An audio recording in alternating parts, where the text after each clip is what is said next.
तर गाईज बघा आता हे बघा काकाचं माझं काय चाललंय. तर आता पामची झाडं लावायची चालली. हे बघा इकडं काका खड्डा काढायला लागल्यात आणि खड्डा करून दिला की मग पटपट होतंय. 10 झाडं आहेत. 10 ना 20 आहेत का? 20. हां 20 झाडं आहेत. तर आज 20 झाडांचं काम करून घेतो. काही गिलावायचं काम झालं, सगळं स्वच्छता झाली खोल्यांची आणि आता आज झाडांचं करून घेतो. बिया पण लावायचं चालू आहेत मध्ये मध्ये भाजीपाल्यांच्या. आणि चला आणि तुम्हाला दाखवेल नंतर. चला तर बघा गाईज कशी दिसतात झाडं. एका वळीनं दिसतात का कमेंटमध्ये नक्की सांगा. हे बघा 3 झाडं लावले आता आणि इकडं अजून खड्डं काढायचं चालू आहे. इकडं 10 करणार आणि त्या लाईनीत 10. तर अशी पामची झाडं लावणार आहे आणि तिकडं पुढं मग फुलांची राहणार आहेत.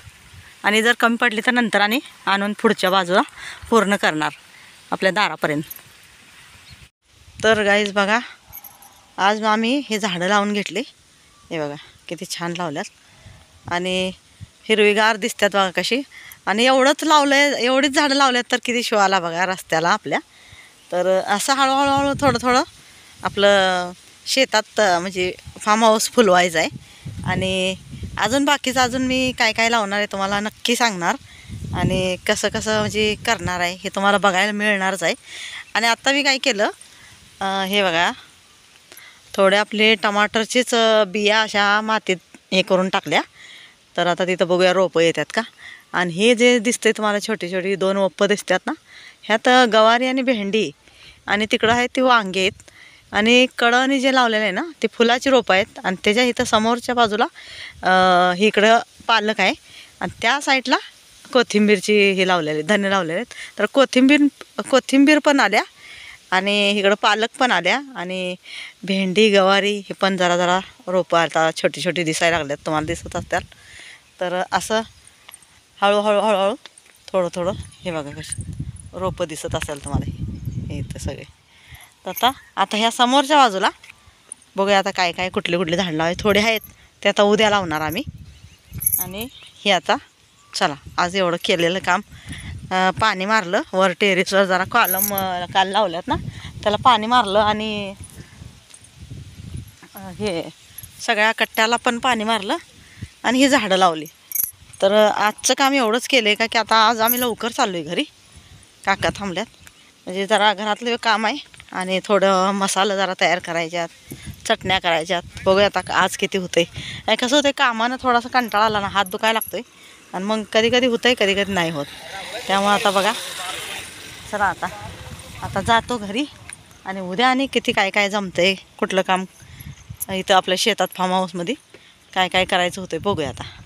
तर आता थोड्या दिवसांनी इथं आम्ही गेट पण करणार आहे. म्हणजे काय होतं आहे आपले ते मेंढरावाले येतात ना तर मेंढरावाल्यामुळं काय होते झाडं जे लावलेले आहेत त्यांना खाल्लं तर मग वाईट वाटणार, जीवाला लागणार आपल्याला.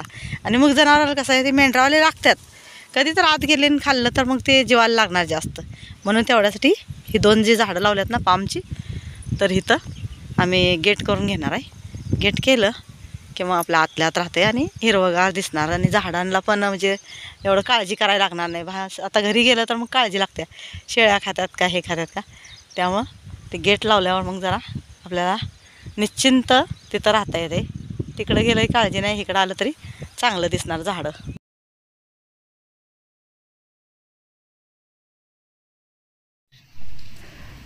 तर बघा गाईस तुम्हाला सांगते मी आता हे कोना कार्पूस ना कोना कार्पूसची जी रोपं आहेत ना ही एकदम छोटी आणली होती आम्ही आणि आता एवढी छान आल्यात ना बघा. आणि त्या साईडला कोपऱ्याला काय झालं ते आपलं एरंडाचं झाड आहे ना त्याच्या सावलीमुळं 2-3 झाडं छोटीच राहिल्यात. तर परवा दिवशी आम्ही सगळे म्हणजे गेल्या रविवारी आलतो ना आम्ही सगळी त्यावेळी आजीने सगळं साईडचं त्याच्या सावली जी होती ना ती सगळी एरंडाचं फांद्या तोडून साईडला केल्या आणि त्याला ऊन लागायला लागले. आता बघूया त्याची उंची किती वाढत्या. आणि हे आता आपले रोपं जी लावल्यात ना आम्ही थोडे शेंगाच्या बिया पण म्हणजे शेंगदाणे पण लावले थोडे. आता आम्हाला काय नवीन आहे मला तर काही शेतीची माहिती नाही आहे जास्त. आईच्यात भरपूर शेती आहे आमच्या. पण लहानपणी लग्न झालं लहानपणी इकडं नांदायला आलो ते इकडं आपल्या संसारात जी गुंतलो ती शेती काय इकडं नव्हती आणि होती ती बिन पाण्याची आहे. त्यामुळं काय शेतीची जास्त माहिती नाही.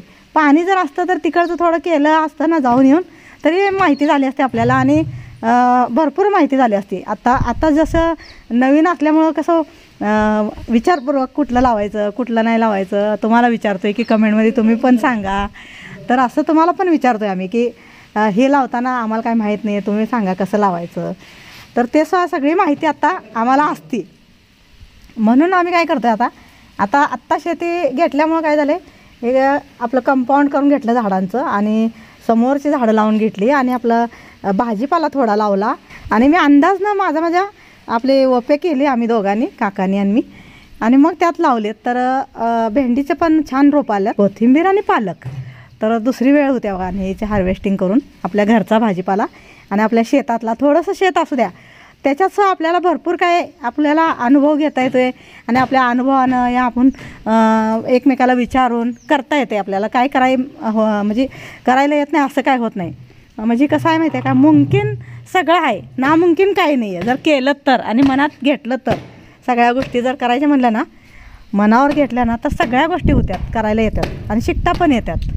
आणि जर आपल्याला येत नसलं तर विचारून केलं तरी काय आपल्याला कमीपणा वाटला नाही पाहिजे माणसाला, हे कसं विचारू असं काय नाही. चांगल्या गोष्टीचं विचारायला माणसाला लाज बी वाटली नाही पाहिजे. आणि मोठं बारकं जर असलं, लहान असलं तरी विचारलं पाहिजे, मोठं माणूस असलं तरी विचारलं पाहिजे. त्याला का लाजायचं नाही. का लाजल्यानं काय होतं, आपल्याला अनुभव येतच नाही. आपण विचारलं, आपण बोललो चाललं तर आपल्याला सगळं कळणार आहे. की आपण विचारलं आणि आपण बोललो नाही तर त्यांनी तर कसं सांगणार ना आपल्याला. जर त्यांना माहिती आहे समोर आलेला आणि आपल्याला माहीत नाही, तर आपण जर विचारलंच नाही तर आपल्याला सांगणार कसं. ते कसं आहे, आईवडील आपल्या मुलांसाठी कडेपर्यंत जात नसतात, पण मुलांना पण आईवडिलांचं शिकलं पाहिजे. आईवडील काय करतात ते बघितलं पाहिजे. न टाईमपास करता जर ह्या छोट्या छोट्या गोष्टी आपल्या घेतल्या ना आईवडिलांकडं, या आपल्या आजूबाजूला जी मोठी माणसं असतात त्यांच्याकडून पण आपल्याला भरपूर शिकायला मिळतं. आणि असं केलं ना तर त्यांचं पण नुकसान नाही होणार, असं मी मुलांना बोलत असते. आणि मला मग सांगू वाटतं तुम्हाला असं, म्हणजे माझ्याकडं काय आयडिया आहेत ना ते मला सांगू वाटतं त्या. चला तर आता चाललो आम्ही, आणि नंतर आणि काय होतं आहे ते नंतर तुम्हाला सांगणारच.